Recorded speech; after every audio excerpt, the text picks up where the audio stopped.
So what's up people, and welcome to the chapter 29 discussion of Kaiju 8 or Monster Number 8. So chapter 29 came out a few days back, and as always I will leave a link to the publisher's official website Manga Plus, where they're showing this chapter for free to the North American audience for at least a few weeks. So if you're interested, yeah, I will go take a look at it. Okay, so chapter 29 starts right where chapter 28 left off. If you recall, Vice Cmdr Hoshina was fighting monster number 10, and in chapter 28, monster number 10 transformed into this gigantic kaiju form, and because of that, Cmdr Hoshina, as strong as he is, was getting overwhelmed, and we saw him take a fairly strong beating at the end of chapter 28. Well, chapter 29 starts from that point, and I have to admit, I really enjoyed this chapter a lot. And to be honest, I'm starting to find Vice Cmdr Hoshina to be one of my favorite characters in this series. And kudos to Naoya Matsumoto for giving a slight backstory to Vice Cmdr Hoshina. What we find out is that Vice Cmdr Hoshina is a Blades Master, but he is not really skilled in the other sorts of weapons, namely guns, right? Which is the standard weapon for the JDS. And so what we find out is that he has always experienced throughout his past that he was kind of treated as a handicap, right?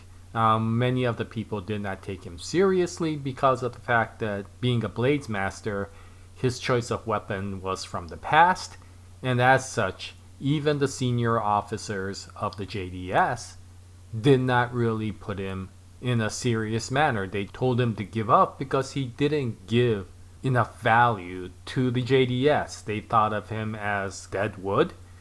And it was only when he met Commander Mina that he finally found his worth, and that Commander Mina is the opposite. She is extremely skilled with ranged weapons, but she admits herself that she is not very good at melee style fighting.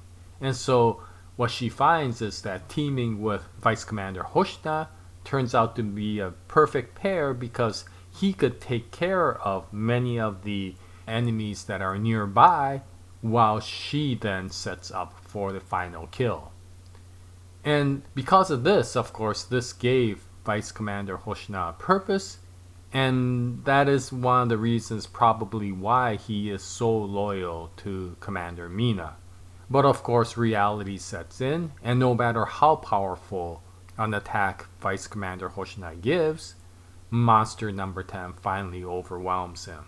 And of course, this creates a situation where Kafka is going towards Hoshina and realizing that he may have to reveal himself as monster number 8 to be able to save Commander Hoshina by taking on monster number 10. And I will leave it up to you to find out what happens in the end of this chapter. But I have to say, it was an ending that I kind of expected, but the way it was written was extremely satisfying. So if you want to see a really nice ending, I wouldn't say that it's a cliffhanger, but I would say that it is a very satisfying ending to the chapter that you see.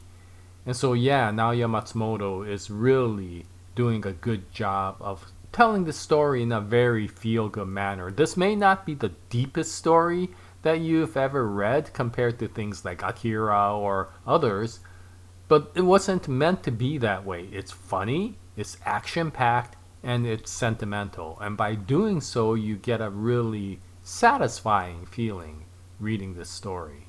But anyway, that is chapter 29, and it'll be interesting to see how chapter 30 goes along, considering chapter 29 ends in such a interesting manner.